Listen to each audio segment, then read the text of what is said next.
안녕하세요, 슈퍼로더입니다. 자, 오늘은 여러분께서 썸네일에서 보셨다시피 삼성전자에 대해서 이야기를 좀 해볼까 합니다. 지난번 라이브 할 때 제가 삼성전자 관련해서 꽤 디테일하게 이야기를 나눴었는데 그 영상을 남겨놓을까 했었어요. 근데 중간중간에 약간 좀 잡스러운 이야기들도 많이 있다 보니까 그냥 걸러내서 깔끔하게 몇 가지만 좀 이야기를 해서 여러분들께서 들으시는데 좀 지루하지 않게 해야겠다 싶어서 이 영상을 이제 만들었고요. 일단 이야기를 좀 꺼내자면 삼성전자 위기로는 아주 옛날부터 있었죠. 하지만 사람들이 크게 체감하지 못하고 막 내 피부에 와닿을 정도로 걱정하진 않았어요. 이유는 뭐냐면 주가가 굉장히 높았거든요. 250만 원까지 간 주식을 50분의 1로 액면 분할을 해서 5만 원에 판매를 하기 시작한 거지, 실제로 이 주식은 250만 원짜리 주식이에요. 그래서 외부적으로 아무리 삼성전자의 위기다 이렇게 말을 해도 주식을 보유하신 분들이거나 일반 국민들 입장에서는 그래도 삼성전자인데 계속 주식 오르고 있잖아, 이렇게 해서 약간 이제 안도를 했던 뭐 그런 시기가 있었는데, 내부적으로는 계속적으로 위기에 대한 이야기는 나왔어요. 자, 삼성전자라는 곳엔 크게 두 가지의 부문이 있습니다. 반도체를 담당하는 DS가 있고요, 모바일과 생활과전 디스플레이 이런 것들을 담당하는 DX 부문이 있죠. 첫 번째로 일단 먼저 DS 부문에 대해서 이야기를 좀 해볼까 합니다. 제가 아무래도 MX 사업부에서 근무를 했기 때문에 DS에 대해서는 잘 모를 수 있을 거라 생각하실 텐데, 맞아요, 아주 디테일한 부분까지는 잘 모르지만 저도 뭐 아는 분들이기 때문에 인터뷰를 간단하게 한 내용들을 포함해서 여러분들께 공유를 좀 해드릴게요. 조직도의 전체적인 부분을 말씀드리긴 좀 애매하고, DS 사업부 같은 경우는 세 가지 정도로 나눌 수 있는데, 일반 메모리 반도체 같은 경우는 우리가 저장 공간으로 이용하거나 램으로 이용하는 그런 것들을 이제 메모리 반도체에서 만들고, 지금 약간 주춤하긴 한데 그래도 괜찮아요. 근데 아주 큰 경쟁자가 하나 있어요. 바로 하이닉스고, 파운드리라고 해가지고 격차가 상당히 좀 크긴 하지만 아주 큰 경쟁자가 있죠. TSMC입니다. 한 5나노까지는 그래도 괜찮았는데 4나노로 들어서면서 TSMC와의 격차가 굉장히 벌어졌고요. 현재 전 세계 시스템 반도체 3나노가 생산되고 있는데 조금 많이 어려운 상황이죠. LSI 사업부 같은 경우는 시스템 반도체인 엑시노스를 만들죠. 엄청나게 큰 경쟁자들이 있죠. 애플, 그리고 퀄컴, 지금은 이제 디멘시티를 만들고 있는 미디어텍까지 엄청난 경쟁자로 같이 달리고 있는 중이고, 사실 뭐 영업이익이나 매출 이런 거로 따지면 상당히 어려운 상황이죠. 근데 이거는 좋은 적은 사실 없어요. 그러니까 어떻게 보면은 올라갈 일만 남았다 생각하시면 되고, 이 세 개 사업부에 대해서 아주 간단하게 소개를 해드렸는데 딱 들어만 봐도 아시겠죠? 요즘 어렵다고 해서 언론에서 계속 나오고 있는 그런 사업부들이에요. 자, 가장 큰 화두는 사실 두 가지예요. 단순하게 이제 HBM만 있는 건 아니고, 퀄컴이라는 그 삼성 파운드리의 한 40% 정도를 차지하는 이 고객사가 있는데, 이 고객사에서 더 이상 삼성 파운드리의 생산을 맡기지 않는 거예요. 왜냐? 공정이 믿업지 않기 때문이죠. 자, 그러면 삼성 파운드리의 공정은 왜 이렇게 믿업지 않은 상황이 발생했냐? 뭐 아시는 분들은 아시겠지만 5나노에서 4나노로 가고 4나노에서 3나노로 가는 이 기간이 굉장히 짧았거든요. 그렇기 때문에 기술력이 받쳐주지 않으면 이 속도를 따라올 수가 없어요. 근데 TSMC는 그만큼의 기술력으로 앞서서 개발했기 때문에 따라왔던 거고, 퀄컴, 애플 이런 곳들에서 TSMC에 공정을 맡기기 시작했죠. 과연 삼성 파운드리는 왜 이렇게 뒤처질 수밖에 없었냐? 실예로 좀 이런 게 있었죠. 갤럭시 S22 시리즈를 만들 때 엑시노스와 퀄컴 이렇게 두 개의 AP를 이원화해서 사용하려고 했었는데, 출시가 되기 한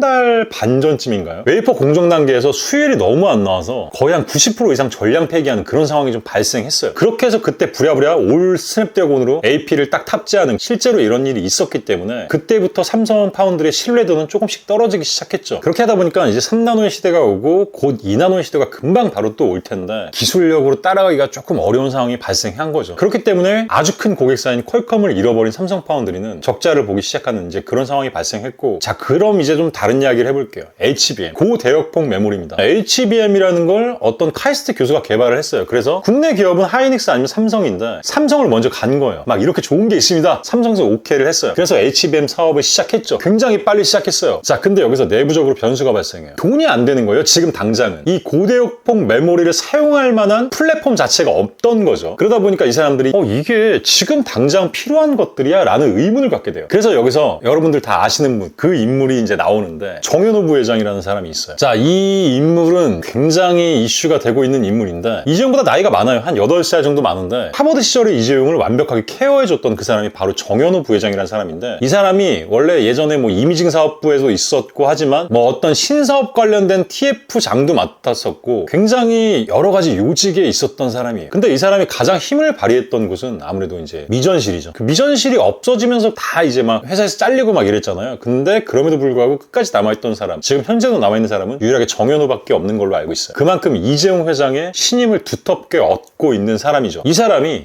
이 사업 접자, 이거 지금은 아닌 것 같다, 이렇게 해서 그 사업을 접게 만듭니다. 이 기술에 대한 유리한 부분은 미래 산업을 두고 투자를 해야지 이렇게 지금 당장 수입이 나오지 않는다고 해서 그 사업을 접는다는 건 기업의 입장으로서는 굉장한 실수죠. 자, 그러다 보니까 여러분 어떤 상황이 발생해요? HBM만 계속 개발하고 그 일에 대해서 굉장히 잘 알고 있는 코어 인력들이 있을 거 아니에요. 이 코어 인력이 갑자기 할 일이 없어진 거예요. 그러면 내가 하던 일이 있는데 난 이게 너무 재밌는데 이거에 대해서 계속 공부하고 파헤치고 싶고 빌드업하고 싶은데 이런 환경이 주어지지 않는 거예요. 자, 그러다 보니까 이 삼성전자에 있던 HBM의 코어 인력들이 하이닉스로 대거 이동합니다. 자, 하이닉스 입장에선 땡큐죠. 여러분도 아시겠지만 무언가 제품을 만들고 개발할 때 가장 중요한 건 이걸 할 수 있는 인력이 얼마나 있냐예요. 좋은 기술을 가지고 있는 사람들이 얼마나 많이 있냐. 굉장히 중요하죠. 사실 많은 것도 중요하지 않아요. 정말 중심 코어 인력들만 있다면 어느 회사든 그 사업을 할 수가 있는 거거든요. 그러니까 하이닉스는 뒤늦게 시작했지만 엄청 가파르게 기술력을 향상시킬 수 있었어요. 자, 근데 여러분 갑자기 AI 시대가 오기 시작했어요. 그러다 보니까 고대역폭 메모리가 굉장히 필요한 상황이 발생한 거죠. 삼성전자가 이때 생각해요. 야, 다시 시작하자. 그래서 다시 시작합니다. 근데 여러분 아까 말씀드렸듯이 코어 인력이 이미 빠졌죠. 더 이상 이거 할 사람들이 삼성전자 안에는 없던 거예요. 이 프로젝트를 이끌고 가야 되는데 이끌어 갈 수 있는 사람들이 없잖아요. 그래서 삼성전자의 HBM의 기술력은 하이닉스한테 뒤지기 시작합니다. 그래서 어찌됐건 파운드리 사업은 TSMC한테 밀리고 HBM 사업은 하이닉스한테 밀리고 시스템 반도체는 뭐 밀린 적은 없지만 아주 막강한 애플과 퀄컴이 있기 때문이에요. 자, 그러면 엑시노스 그냥 개발을 잘 하면 되지 않을까? 왜 삼성은 그걸 못해? 잘할 수 있잖아. 막 파이팅을 사람들이 막 불어넣어줘요. 하지만 그럴 수가 없어요. 왜냐? 삼성전자라는 조직 자체는 기다려주지 않습니다. 여러분 예전에 이런 말을 한 적 있어요. 갤럭시 S21쯤 나왔을 때 엑시노스 2500 그러니까 25쯤에 탑재될 엑시노스를 개발할 TF팀이 구성됐다. 아주 예전에 제가 말씀드린 적이 있는데 그 TF팀이 구성이 됐다가 해체가 됐었어요. 왜냐? 이 사람들은 계속 이 일만 해야 되는데 삼성전자에선 그걸 기다려주지 않거든요. 최근에 이제 삼성전자 내부에서 커뮤니티에서 돌고 있는 내용인데 이건희 회장님이 살아 계실 때 회의록이 조금 돌고 있습니다. 누군가가 이제 그걸 올리기 시작했는데 이런 말씀을 하셨대요. 회의록 내용을 보면 지금 당장 수입이 나지 않더라도 기다려줘라. 10개를 도전해서 단 한 개만 성공해도 된다. 만약에 10개를 다 실패한다면 무언가를 배워야 된다. 배우지 않는 실패라면 그거는 낭비다. 이런 말씀을 회의 시간에 하셨대요. 그것만 봐도 여러분 지금의 삼성전자에서 기다려주지 않는 이 시스템 자체, 이 분위기가 삼성전자의 미래가 보이지 않게 만들고 있는 근본적인 원인이에요. 지난달에 제가 경제TV에 나가서 이야기를 했었는데 현재 삼성전자의 가장 중요한 게 무엇냐라고 저한테 이제 물어보셨어요. 그래서 저는 뭐 당연히 기술력에 대한 개발도 있겠지만 가장 중요한 건 인적 쇄신이다. 이정우 회장이 삼성전자에 정말 애정이 많다면 삼성 전체를 이끌어 가는데 삼성전자가 굉장히 중요한 포지션에 있다고 생각된다면 삼성전자 전체적인 인적을 쇄신해야 되는 게 아닌가. 이렇게 말씀드리는 거에 대해서 아마 누구도 그건 아니라고 말씀하시는 못하실 거예요. 최근에 DS 부분장이 바뀌었잖아요. 기존에 있던 DS 부분장이 원래 있던 DS 부분장이 있는 자리로 가고 이 사람이 다시 이 자리로 오고 그러니까 서로 크로스한 거거든요. 다 그냥 자기들끼리 그냥 그 자리에서 겉으로 보여주기 식으로 자리만 바꾼 거예요. 인적 쇄신이라는 건 뭐예요, 여러분? 위에 있는 사람이 내려와야 되는 거거든요. 그래서 더 이상 그쪽에 간섭할 수 없게 잘라야 되는 거예요. 잘라야 된다고 이야기하면 이런 생각을 하시는 분들도 있으시려나? 직장 다니는데 직장에서 자르면 어떡해? 그건 너무하잖아 라고 생각하시는 분들이 혹시나 뭐 한 0.1%쯤 있으시려나요? 보너스만 100억씩 200억씩 받는 분들이기 때문에 우리가 그런 분들을 걱정할 사이즈가 아니에요. HBM의 코어 인력들 이 사람들 다시 데리고 와야 되지 않을까요? 그러면 뭐가 중요해요? 돈이죠. 여러분 엄상백이 KT에 있다가 78억에 한화에 왔어요. 심우준이 50억에 왔고 장현식이 LG로 52억에 갔어요. 52억 전액 보장 조건. 돈을 많이 주면 어디든 가요. 그게 잘못된 건 아니잖아요. 그러면 파운드리는 여러분 TSMC에서 데리고 오면 됩니다. 뭐 제가 전문 분야가 아니기 때문에 정확하게 알진 못하지만 TSMC에 있는 장비 삼성전자에 없겠어요? 있겠죠. 그거를 수율을 맞추고 더욱더 뛰어난 공정을 이뤄낼 수 있는 사람들 그 사람들은 TSMC에 현재 있잖아요. 자, 물론 이 모든 건 인적 쇄신 그러니까 뭔가 실적을 내야 된다고 생각하는 이런 위의 수뇌부들을 싹 갈아엎은 다음에 이야기죠. 자, 그럼 시스템 반도체는 어떨까? 시스템 반도체는 사실 거의 포기 상태예요. 엑시노스의 지금 현 주소는 손을 댈 수가 없어요. 엑시노스 3000이라는 네이밍을 만들 생각으로 그냥 팬리스 기업들을 몇 개 하만도 사고 그래서 당시에 BMW 쪽이랑 뭔가